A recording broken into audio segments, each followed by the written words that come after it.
Hi, I'm John, and today we have a model to look at from Atlas. So let's head over to the workbench and take a look.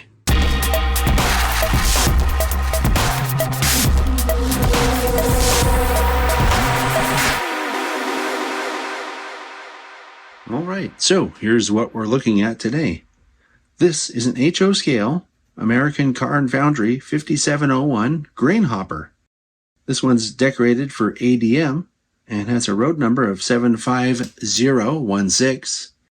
This is from Atlas, and it comes from their Master Series.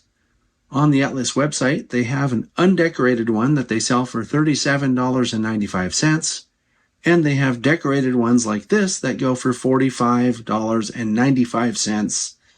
Always remember, these are manufacturer suggested retail prices. So, if you like this model, and you want to get it for less, you can probably find it for less at your favorite online or brick and mortar train shop. The paint and markings on this model are the definition of perfection, really. The paint covers really well without obscuring any detail. You can even see the panel seam lines on this model. And then the markings are about as crisp as you can get. So overall, the impression straight out of the box is really good. The break-in has a lot of nicely rendered detail. I call all of this stuff back in here the detail behind the detail, as you know. It's separately applied, so the brake reservoir, this was like a triple valve back here. This brake wheel, all separately applied, looks really good. Here's a quick look at the other side of the car. And now for a brief look at the A end that also features some brake detail down in here.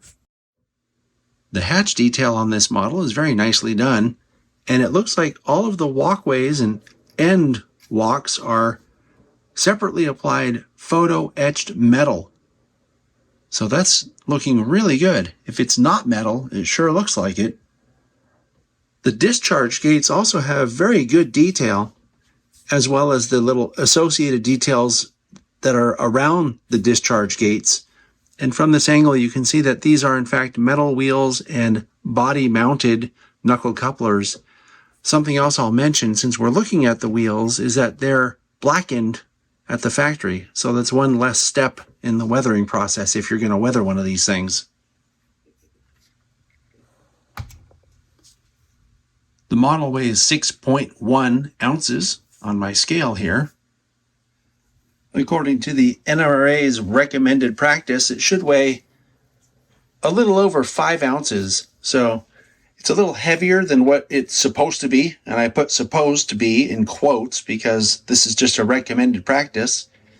Heavier cars tend to track better, so it should be okay to run on your layout as long as your other cars are at least to the recommended weight. So as you can see, this is another very solid release from Atlas. I really appreciate the fact that they're using photo-etched metal for the walkways on the top of the model. And you know, that hatch detail didn't look too bad either. Great job, Atlas. I'll see you all next time.